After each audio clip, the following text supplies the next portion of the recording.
Well, hello, everybody out there in podcast land, and welcome to another episode of the Get Happy Podcast with me, your host, Rudrani Devi. And today I am so pleased as punch.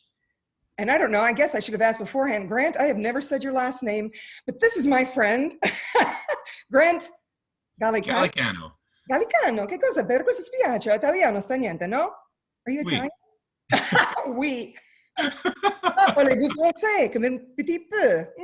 All right, well, that would be a whole nother show. So, Yeah, I have enough trouble with English, so that's why all the other languages are just fun, right? we could become transliterate maybe. I don't know. That's kind of one of my dreams is to speak multiple languages. I have a tendency to understand them, but when it comes to speaking them, another story. See, I have a tendency to be transconfusional. So, because I'm not sure how I picked it up, but I tend to go and talk fast enough to join words together. And I remember I was in a meeting once and I blurting something out, and both the guys there stopped and looked at me and goes, "That's not a word." And I'd stuck two of them together and he says, "It makes perfect sense, but it's not a word." I love that. So you are a wordsmith, a creator of new words. That's one of your titles. What else do you do? We could use that one, yeah. I like it. We're always making up words in access, so. The other thing that I like is actually being happy and enjoying everything I do. Okay. It's really no fun otherwise. Yeah, speak to me more about that. How do you get your happy on? What's Well, up? it's always on. Yeah. Well, the interesting thing is it's like, well, we're going to go into the metaphysical discussion. Okay, what is happiness, right? Oh, please, tell me what you know. Because it's like from a happiness point of view, it's like, well, does that mean you're like always smiling, always bubbling, always laughing? And it's like, does it require good things for that to occur? It's true. It's like, happiness is really just like a state of being wherever you are with whatever's going on. Mm-hmm. I agree with And that. I tell you, when I first started, that wasn't the case. Yeah. Yeah, okay, tell us about that. What was going on before you realized that you could get your happy on with such ease? Well, I guess like, when you're really young, like happiness is always really easy, right? And then like you get the adult situations or life experience that kicks you around and it's like, well, then, how's it easy to be happy with this on, right? Like when, what's an example? If a relationship is ending or anything else like that. Mm-hmm. And really it's, the point of view, right?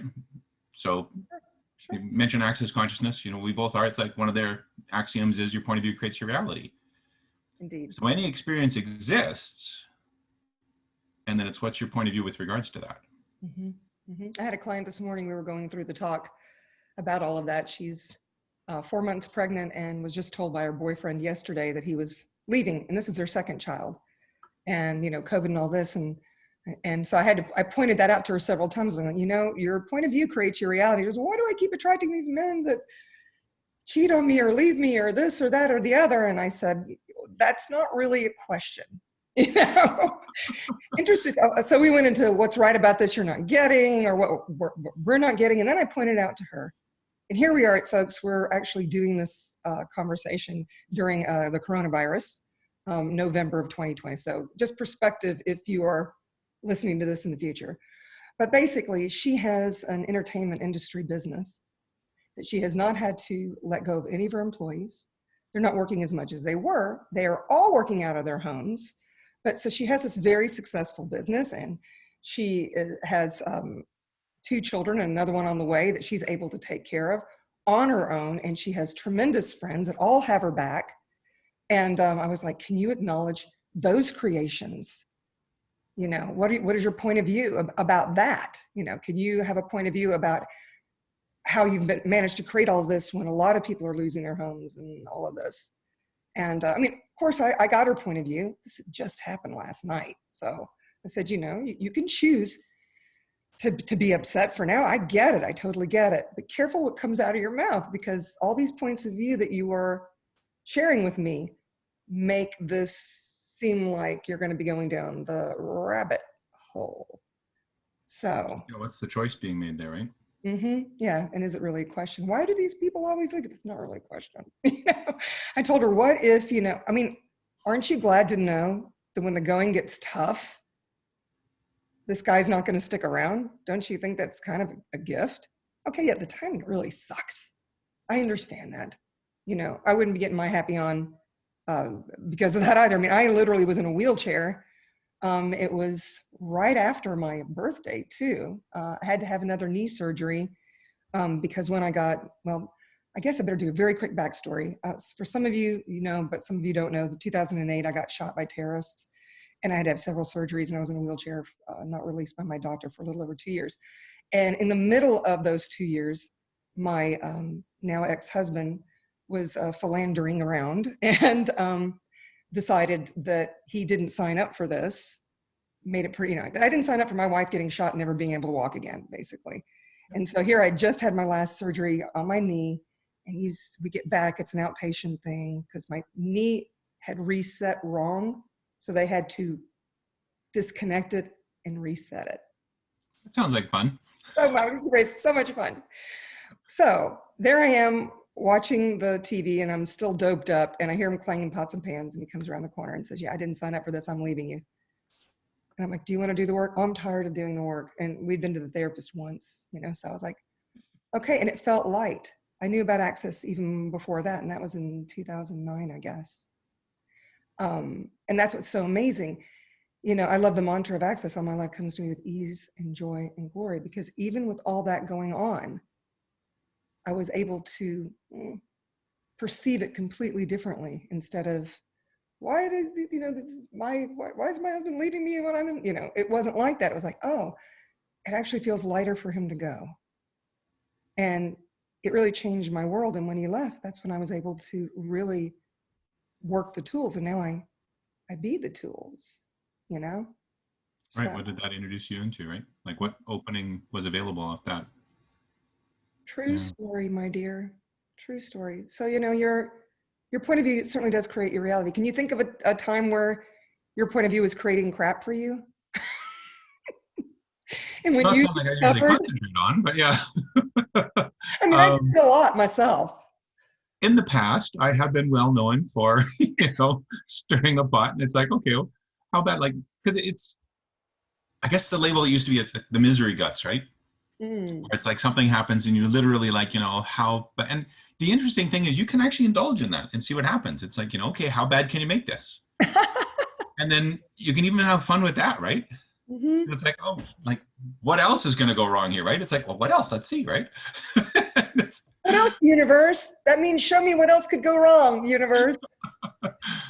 Well, the interesting thing is it's like that idea of your point of view creates your reality has been like, it's been a tickle with me for such a long time that, now when you look back and it's like, oh, I see that now. You didn't recognize it at the time because it's like, what is that?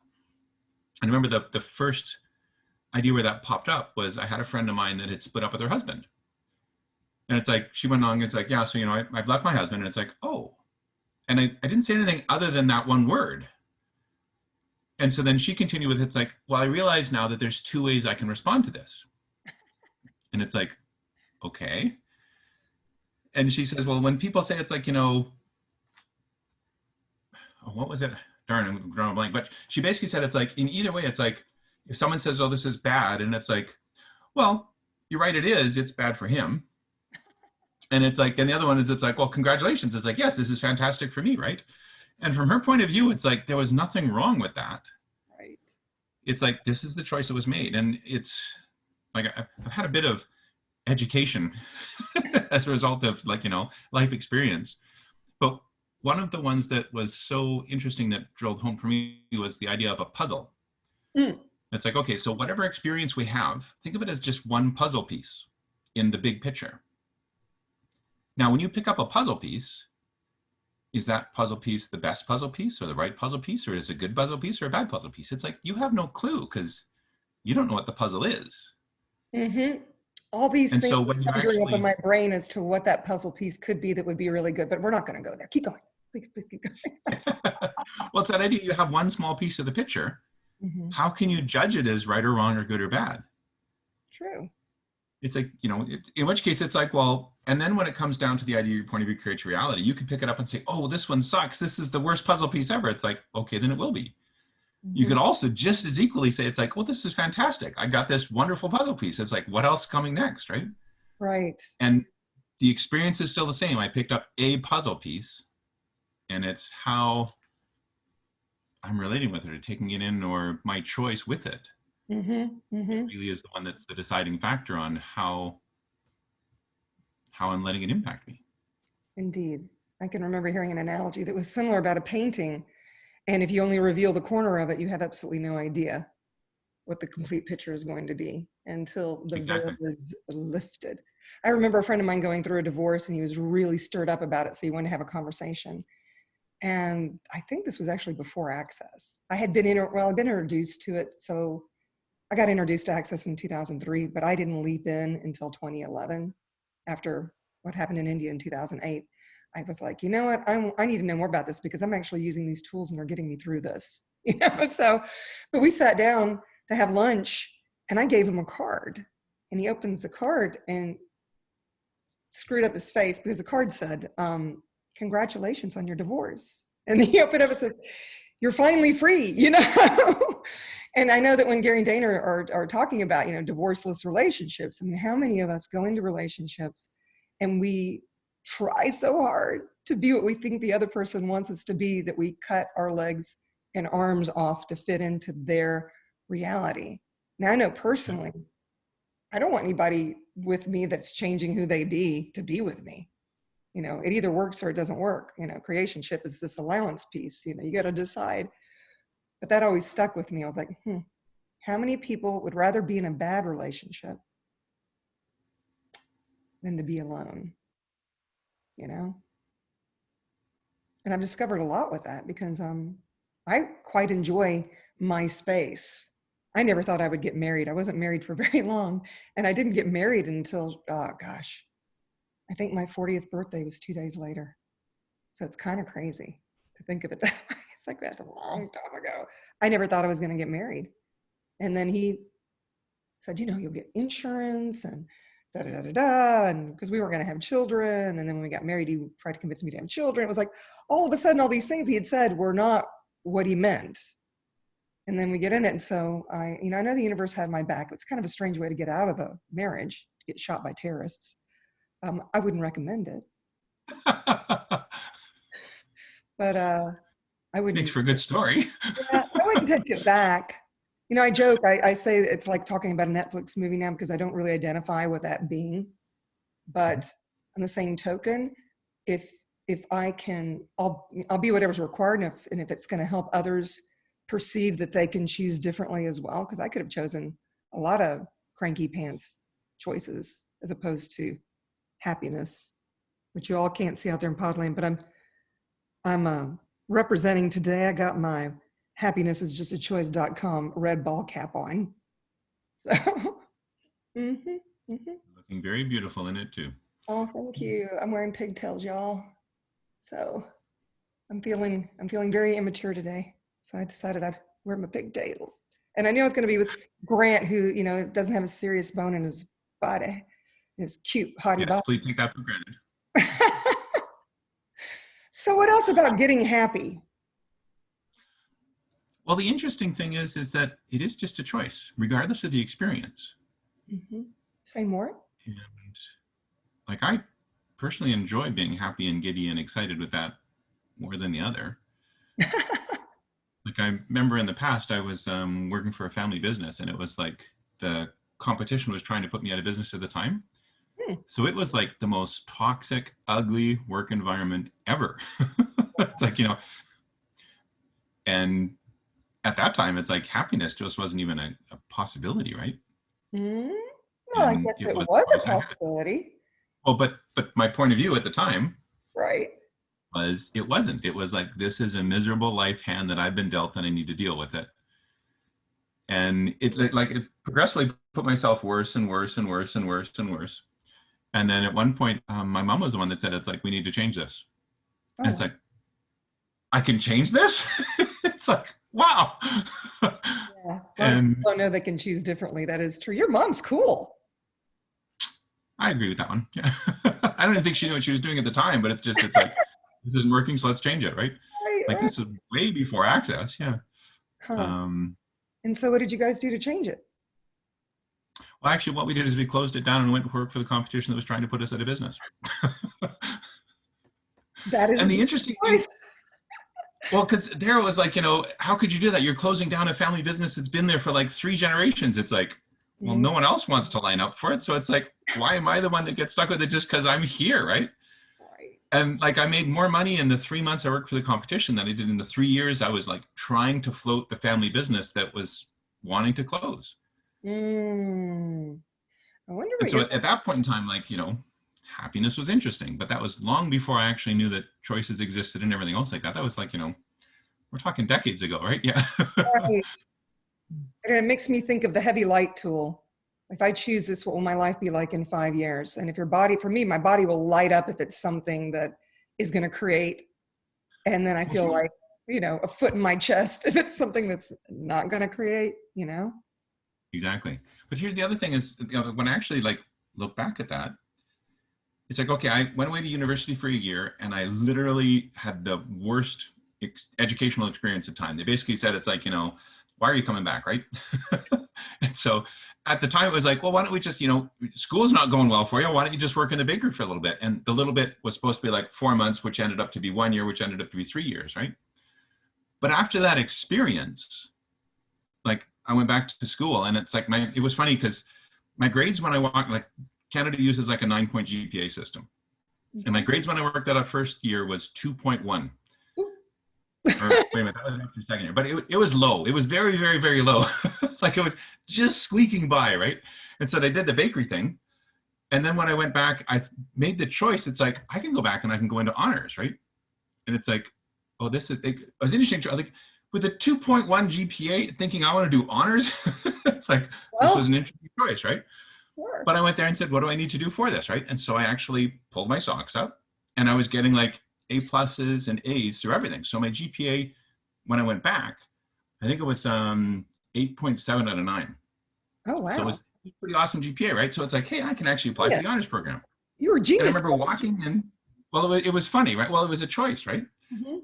But so I walked into the honors program to go and ask him, it's like, I want to apply for this, right? And it was right near the end of the year where he was getting his replacement in. And at that time, it was old computer screen. So you can see him like get my student number and looked at it. He looks at the first year and you can see he's like, what's the least number of words I can use to get this kid out of my office?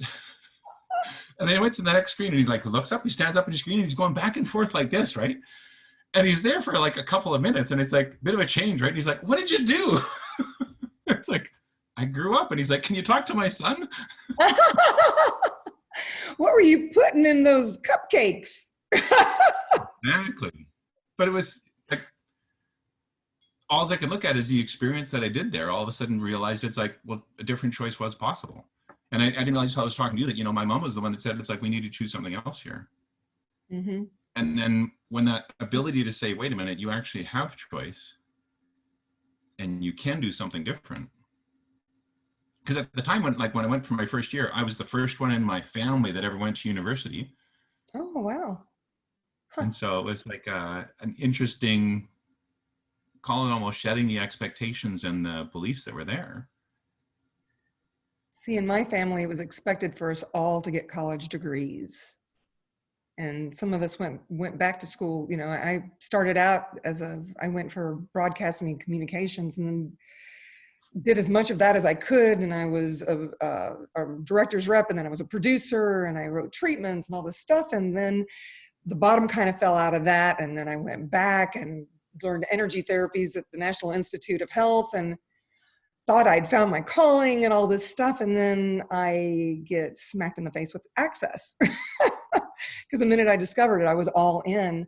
And I remember I did the tapping and I did all this other stuff, but these tools they taught me that I knew what I knew, like the heavy light tool, that one tool in itself.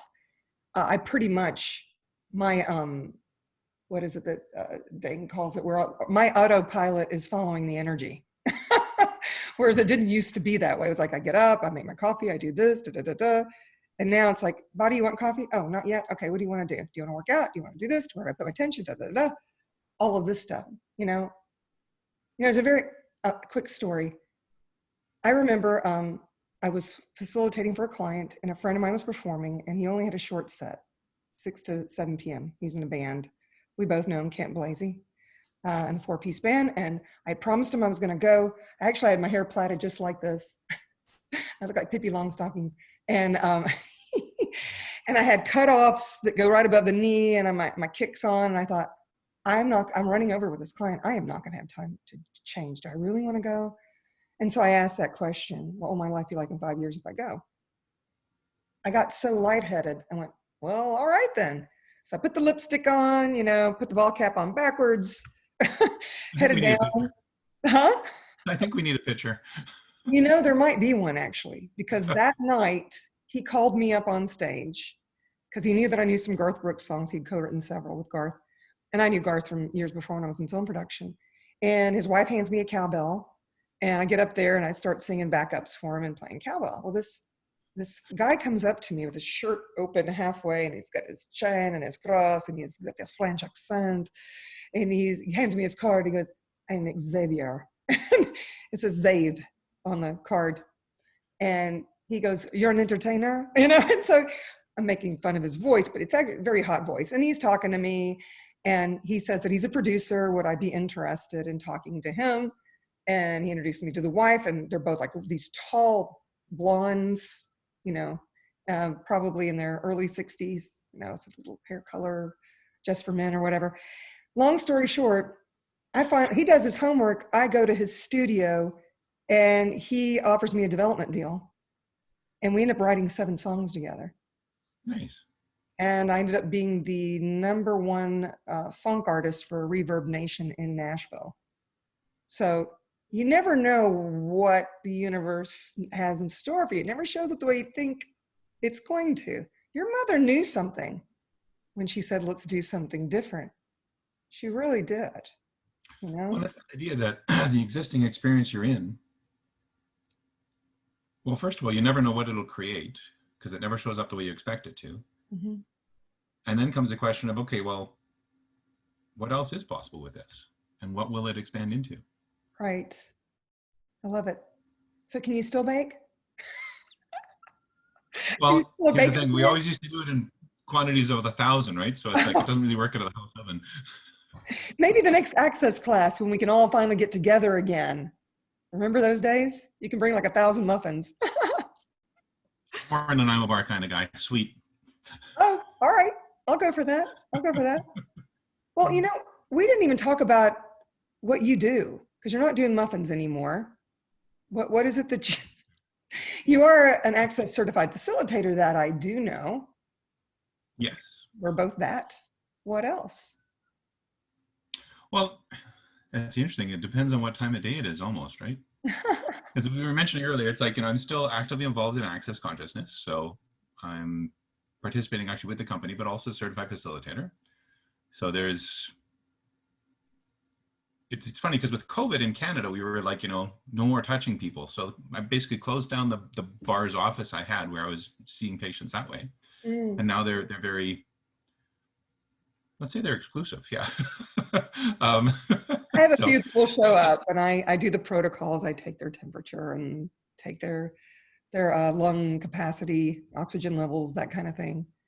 And the numbers have gone down, but I'm doing a lot more online classes. And now I have this podcast, which probably would have never showed up. But you're even crafting now. This guy's a crafter. Yeah, that's the thing. It's like it shifted from hands-on touch. But like, as you were mentioning earlier, it's like November last year, I saw this device for sale, and it's like, I need to buy this.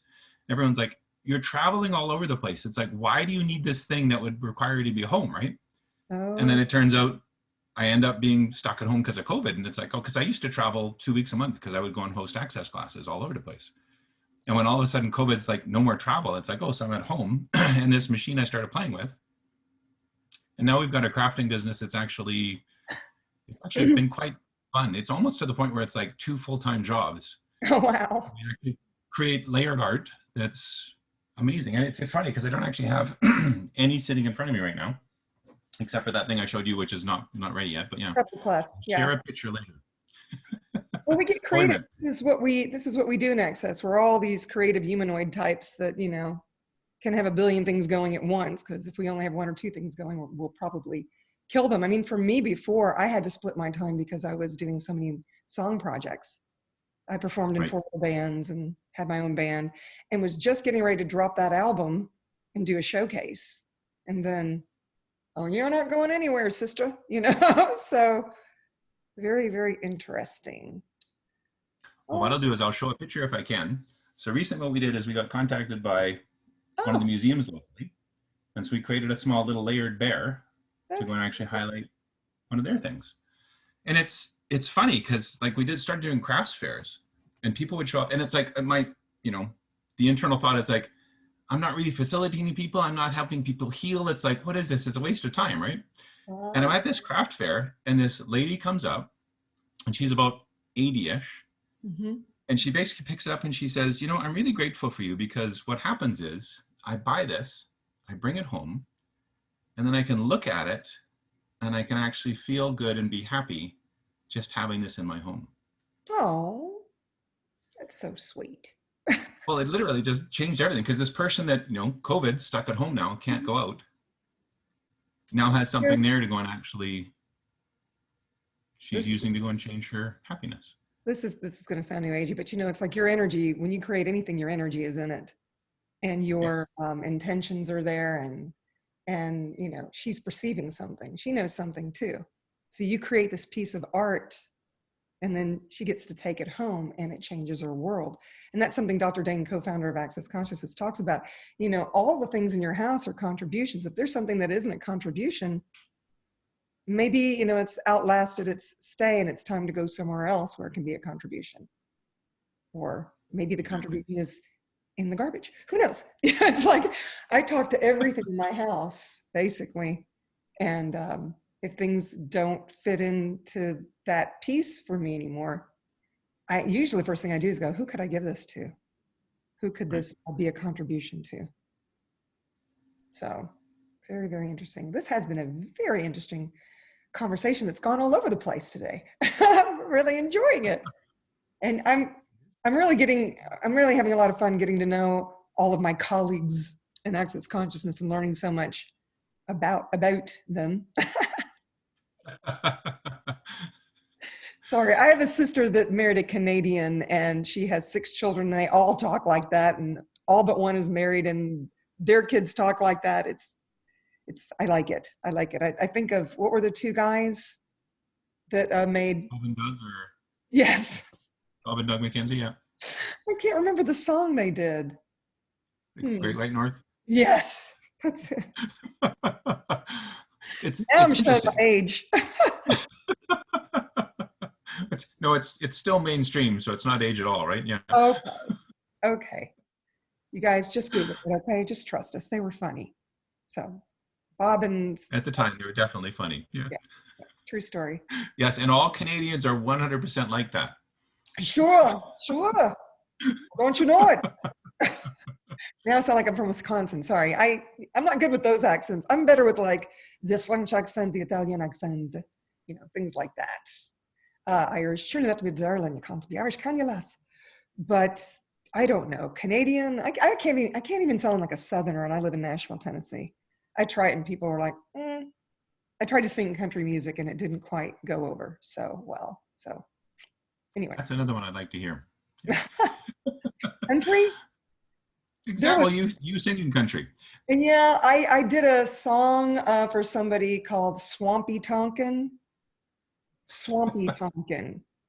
I'll Okay, I'm gonna like, you know, clarify. Modern country, please. yeah. It's not more of the Buck Owens era, which is the country that I love.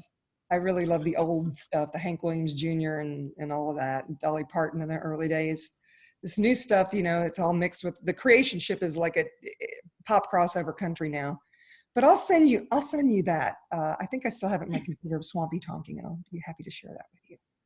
I'm looking forward to that. Yeah. Yes, it's going to be a great contribution to you, I'm sure. And then you can tell me if I pulled it off or not. And the rest of you are just going to have to imagine it because it ain't happening. I mean, it's copywritten. It's not my song, so can't be sharing it over the ethernets. So, well, alrighty then. This has been fabulous. It has. Thank you very much. Grant Gallicano. Che cosa per questo? Mi dispiace, che Oui. bella ragazza. Ragazzo, scusami. So, Bueno. bueno, that's Spanish. Buono, buono. That's good in Italian. So, honey, if people were going to look for you, how could they find you? Please and thank you. Probably the easiest way is the Access Consciousness website. I believe I'm the only Grant Gallicano there. I will take that for granted. Yeah, but it's Facebook, Access Consciousness website. I have a website, Grant's Healing. And if you're interested in the crafty stuff, that's brilliantelements.net. Brilliant So, Elements. .net.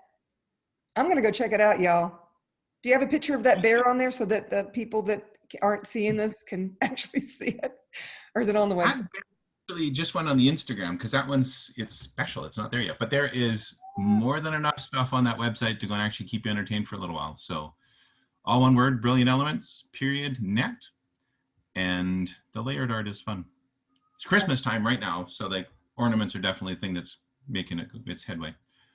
Well, get out there, y'all, and check it out and get you some Christmas ornaments. Now, how was that my Southern accent? It's terrible. See, I told you, I can't pull this off. All right, well. There's no such thing as the word terrible when describing you. Oh, honey, I'll receive it. Thank you. So you guys. Thank you. Yeah, so check that out. If you guys enjoyed this conversation, please hit the like button down here. If you know someone that it would be beneficial for them, maybe, you know, they need a little happy in their life, please share. If you really like it, 5-star review would be nice. Appreciate that. And just so you guys know, I've created a Get Happy Facebook challenge page. It is a closed group, so if you want to join, you'll have to request it. You don't have to be my friend to do so. It's just Get Happy Challenge with me, Rudrani Devi, your host. And we do little challenges here and there. It's a lot of fun. And we made it private because some people don't want to choose happiness and they were getting up my grill about it. So I thought, can you imagine? So I thought, why not make it a private group? So if you'd like to join us and play, please come. And Grant, please join us in the Get Happy group if you'd like. We'd love to have you. Most definitely. All right.